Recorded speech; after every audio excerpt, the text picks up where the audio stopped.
Est-ce que vous pourriez partager des expériences ou quelques anecdotes pour nous aider à comprendre là, de façon plus concrètement par rapport à notre vie quotidienne, notre vie de tous les jours, les enjeux liés au son?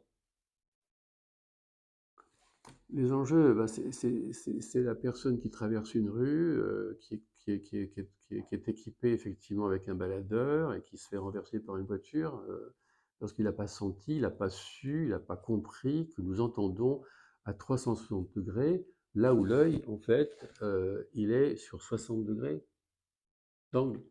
Donc on ne voit que sur 60 degrés et on entend sur 360. Donc l'organe de l'oreille, la perception auditive, est un organe d'abord de sécurité, si je puis dire. Hein. Mm. Donc, et ça c'est fondamental, on l'a oublié. Hein. Euh, et c'est un sujet grave d'ailleurs, parce qu'on a oublié tout simplement que nos ancêtres, précisément l'homme des cavernes, savaient à quel point le sonore était son moyen numéro un de défense et d'alerte. Là où l'œil. Point numéro un. Un autre point peut-être tout aussi important, notre perception du sonore, elle ne dépasse pas celle, en termes de profondeur, par exemple, de perception de profondeur, elle ne dépasse pas, pour les gens qui sont en situation urbaine, elle ne dépasse pas celle du trottoir d'en face. C'est grave. Autrement dit, il y a toute une génération qui vit en ville aujourd'hui, qui n'a jamais entendu un son qui lui arrivait de plus de 50 mètres. Or, un son qui vient de 2 km ou 3 km, ça a un sens, je veux dire, en termes de timbre, en termes de... Bon, tout cela a du sens. Donc cela veut dire en fait que, d'une certaine manière, quand on entend les sons d'une manière aussi plate et aussi plaquée, eh bien, on a envie de les reproduire de la même manière. Car en fait, on entend, et ça revient à ce que je disais tout à l'heure, on exprime toujours les choses selon la manière avec laquelle on les entend. Si vous avez un son qui est extrêmement plat, on vous le renvoie plat. Hein. Et donc, ça veut dire que la notion de nuance, qui nous vient effectivement de cette profondeur de champ sonore, indispensable à notre équilibre d'ailleurs, eh bien, est en train de se perdre. Donc, tous les sons sont totalement au premier plan. Et donc, en fait, la musique, aujourd'hui, telle qu'on l'écoute aujourd'hui, a tendance à être hyper, super compressée, extrêmement densifiée et plate, sans nuance. Et ça, c'est un sujet important parce que la nuance, fait partie de notre équilibre aussi et de notre plaisir de vivre. Si on n'a plus cette nuance, on est dans le oui ou dans le non. Hein. Et politiquement, d'ailleurs, on vérifie aujourd'hui, tout est un peu comme ça. Hein. On est oui ou non, vous êtes pour, vous êtes contre, vous aimez, vous n'aimez pas. Hein. Mais on n'a plus le droit maintenant d'être entre les deux. Donc cette notion de nuance, oui, m'interpelle. Alors, cette absence de nuance, elle est liée à cette absence de profondeur, mais elle est liée aussi au bruit urbain qui continue aujourd'hui et qui fait que ce que j'appelle le linceul sonore, donc une espèce de, de son, de bruit ininterrompu, à la différence du 19e siècle, hein, donc, qui est un bruit qui reste constant. Moi qui travaille beaucoup avec les climatiseurs et autres sources de bruit permanentes, enfin, les moteurs de manière générale nous ont amené un bruit urbain qui continue. Donc en fait, qu'est-ce qu'il faut? Ben, il faut être au-dessus du bruit pour être entendu.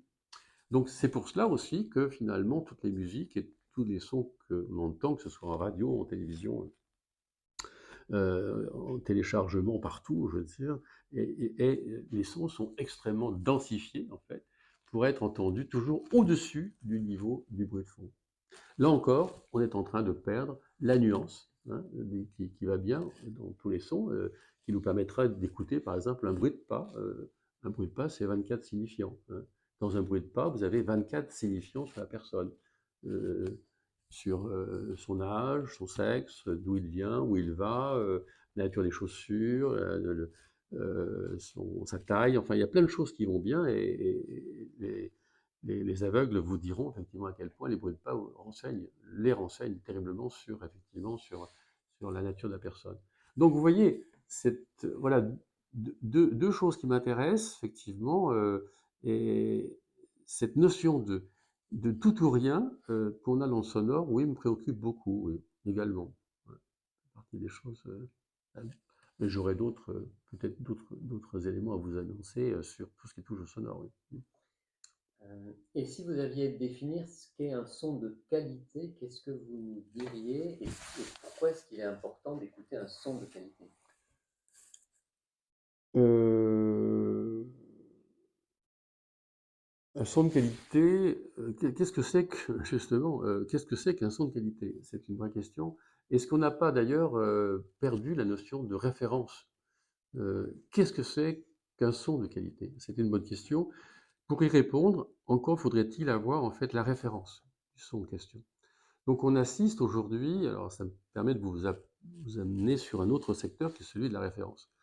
Qu'est-ce que c'est qu'un son? Qu'est-ce que c'est qu'un instrument de musique, un piano par exemple, ou une clarinette, joué naturellement, acoustiquement? Combien de jeunes aujourd'hui, et de moins jeunes, ont entendu encore un, un instrument joué naturellement, dans un lieu sympa en plus, pas dans un lieu merdique, mais peu de personnes. Donc du coup, quand on écoute en fait une clarinette ou un piano ou un saxophone manipulé par nos ingénieurs du son qui eux y auront mis une grosse compression, etc., ou auront manipulé le sonore en amont, ce ne sera plus la réalité, ce ne sera plus la qualité de base. Donc, qu'est-ce que c'est qu'un son de qualité pour moi? Moi, je le sais parce que je suis évidemment en qualité d'ingénieur du son, je- je connais toute la chaîne, si vous voulez. Mais pour moi, un son qui se respecte, quel qu'il soit, c'est un son qui a de la nuance. On y revient toujours, cette notion de nuance. Autrement dit, un son qui est capable d'avoir des niveaux forts et qui revient sur des niveaux faibles, qui apporte également ce qu'on appelle des micro-silences, des éléments importants j'appelle ça micro-silence parce que ça se situe dans les millisecondes, c'est pas si long que ça, mais vous voyez, quand je vous parle, je vous mets des micro-silences de ma voix, et du coup, ça vous permet effectivement de comprendre ce que je vous raconte. Et nos hommes politiques ne savent même plus ça. Donc, ils balancent, et ils balancent vite, ils parlent vite. Ben, ils parlent comme ils entendent, hein, je veux dire. Donc ils balancent, et ils balancent des sons et des verbes, enfin, des phrases, des phrasés qui sont densifiés au maximum, hein, et qui ne laissent plus le temps à l'autre de comprendre ce qu'ils veulent dire. Donc, un son ou une musique de qualité, c'est effectivement une musique qui laissera ses micro-silences. Je ne sais plus quel musicien disait que la musique, ce n'était que des notes autour du silence, finalement. Donc il faut remettre les choses à leur place et repartir du silence pour avoir effectivement de la musique, pas l'inverse. Donc des micro-silences, de la respiration, et puis du timbre également. Alors là, j'en viens peut-être à l'imbécilité de ce que j'appelle effectivement les jouets pour enfants qui sont suspendus au-dessus des berceaux. Notamment dans les crèches d'ailleurs, on trouve quelquefois des choses abominables où on entend des espèces de musique merdiques là, qui sont suspendues. C'est des musiques électroniques. Alors ça dure, ça dure, ça dure, ça dure. Et il y a pas de grave, il n'y a pas d'aigu, il n'y a pas de respiration, il y a plus. C'est exactement contraire à tout ce que je viens de vous dire. Et bah, ces sons abrutissent totalement le cerveau des enfants, quoi. Donc, et, rien ne vaut. Alors là, du coup, rien ne vaut la parole d'une mère, du père, évidemment, ou bien d'une personne attentionnée. Je veux dire, rien ne vaut cela. Et dans la voix, hein, pour ne pas parler que de musique, eh bien, il y a bien évidemment dans la voix toute cette notion de nuance, de micro-silence et de timbre qui va bien. Intéressons-nous au timbre aussi un peu. Le timbre, c'est l'équilibre entre grave, médium, aigu. Grave, médium, aigu. Vous voyez, je le fais vraiment comme ça, parce que finalement, si vous avez des graves, il faut des aigus. Si vous avez trop de graves, il faut mettre plus d'aigus. Si vous avez moins d'aigus, moins de graves, il faut mettre moins d'aigus. C'est comme une balance, vous voyez. C'est ça, en fait, la voix et la musique, de manière générale. Donc, c'est une notion, d'ailleurs, quand on fait de la prise de son musicale, notamment d'orchestre, symphonique, on se pose toujours cette question-là. Est-ce que j'ai un équilibre spectral qui est équilibré, qui est constant? Est-ce que si je monte les graves, est-ce que j'ai le sentiment aussi de remonter les aigus en même temps? Donc il faut qu'il y ait une balance. C'est comme un avion qui fonctionne correctement dans l'air, il faut qu'il soit effectivement équilibré. C'est pour ça d'ailleurs qu'on peut se satisfaire d'un petit haut-parleur assez merdique, assez de mauvaise qualité, mais s'il y a un médium qui n'a pas trop de grave et n'a pas trop d'aigus, ça fonctionnera très bien. Mais vous voyez ça, et plus je vais aller sur la très haute fidélité, si je vais avoir des graves, il faut que j'ai également des aigus, hein. C'est comme ça que ça se passe. Eh bien une voix c'est pareil. Une voix, il faut qu'elle soit équilibrée pour qu'elle fonctionne, il faut qu'elle ait du timbre, évidemment, des micro-silences, de la nuance, etc., etc. Mais il faut penser, quand on parle, quand on s'exprime, il faut penser à cet équilibre permanent. Si je vais dans les graves, pour donner un peu plus d'épaisseur à ma voix, et pour dire attention, là je vous parle d'un truc vachement, vachement sérieux, quoi. Eh bien, un peu lourd même d'ailleurs, il faut qu'à un moment donné, je rétablisse l'équilibre pour aller sur des aigus qui, eux, vont pouvoir euh, attirer l'attention, hein. Pour tout vous dire, en fait, le son, c'est assez simple. Les graves appartiennent, en fait, non, les aigus appartiennent à ce que j'appelle la jeunesse.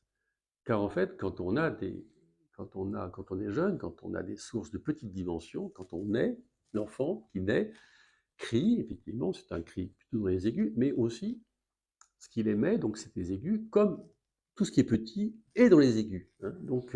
Donc, les petites choses émettent des aigus, parce que les longueurs d'onde sont petites. Bon.